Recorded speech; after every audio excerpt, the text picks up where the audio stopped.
During a recent trip to Antalya in Turkey, I had the opportunity to visit Bering Yachts and watch in awe as highly trained craftsmen and women worked on a Bering 72. Having followed the journey of Bering Yachts since they were founded back in 2007, it was an absolute honour to visit the almost mystical place where Bering's range of long-range steel liveaboard explorer yachts are designed and built. So join me in this video as we jump aboard a Bering 72 and weave around the skilled boat builders who were putting this piece of naval artwork together.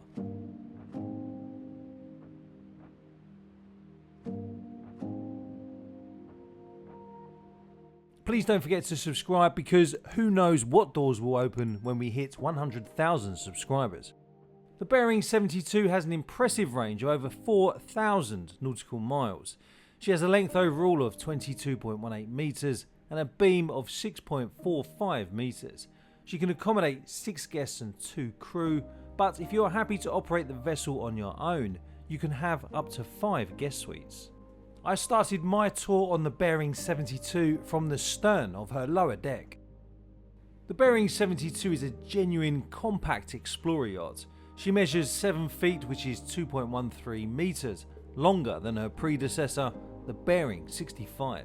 She will be able to carry 6,340 gallons, which is 24,000 litres of fuel, meaning that when cruising at 8 knots, she will have an incredibly impressive range of more than 4,000 nautical miles. When designing the Bering 72, her enhanced engineering and development incorporated the feedback of Bering 65 owners who clocked up over 10,000 nautical miles of cruising between them. As I walked around the Bering 72, it was easy to get a sense of just how much volume the 72 will have.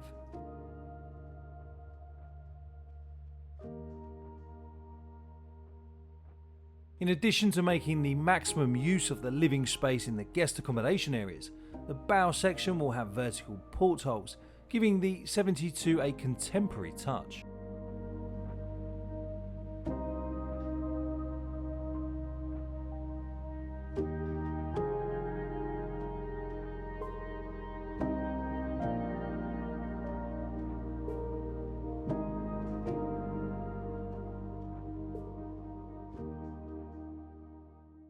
Next, it was time to head up onto the main deck area.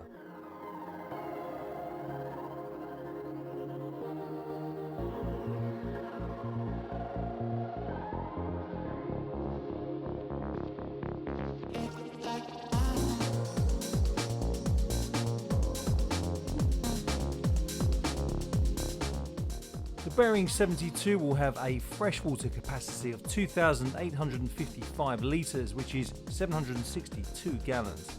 As mentioned earlier, she will have a cruising speed of 8 knots with a maximum speed of 10 knots. She will also have enough space to carry a 4-metre tender and will be classified as a CE Category A vessel. The main deck incorporates an expansive saloon and a full beam galley that Bering says acts as a social hub for family and friends, just like your kitchen at home. The pilot's house is situated on a raised level and will be protected from the harsh elements found at sea thanks to reinforced glass in her forward raking windows.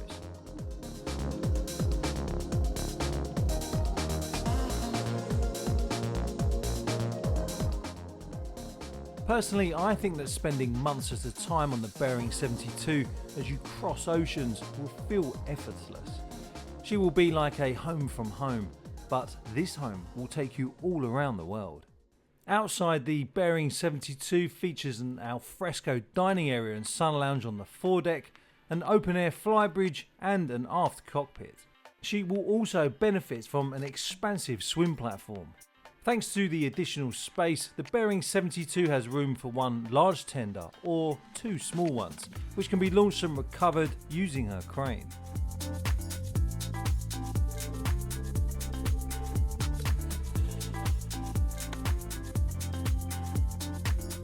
I think the Bering 72 with a steel hull and aluminium superstructure has all of the characteristics a cruising couple might want when it comes to finding a suitable boat to set off on a round-the-world trip of a lifetime.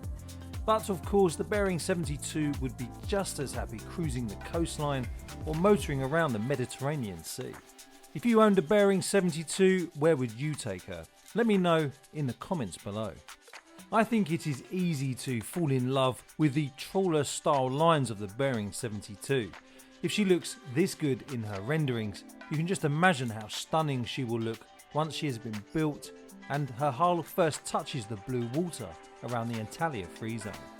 And who knows, I might even be there to capture the moment. But what do you think of the Bering 72? Is she your favourite in Bering's impressive line of long-range explorer yachts? If not, then which one is and why? Let me know in the comments below.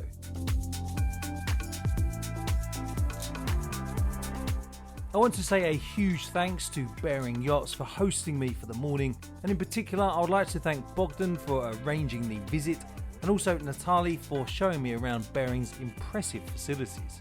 And of course I want to say thanks to the staff who were on board this Bering 72 whilst I filmed, as they downed tools for the 15 minutes that I spent on board.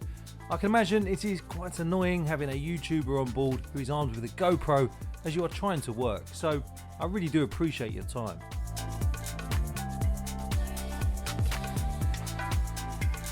Coming up next, I will be taking you on board this 1958 Watson class RNLI lifeboat that has been converted to a liveaboard, and she is currently for sale.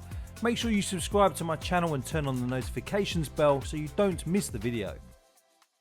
A big shout out to my channel members for your continued support, I really do appreciate it. If you want to join my virtual crew as a channel member, click on the link in the video description, and a warm welcome to Rob Westerman, who is my newest channel member. If you're interested in finding out what I get up to in between videos, be sure to come and follow me on Instagram. I'll leave a link to my account in the video description. Thanks for watching. If you've made it this far into the video, then I really appreciate it because it really helps with the YouTube algorithm. Please don't forget to give the video a like. Until next time, fair winds and following seas.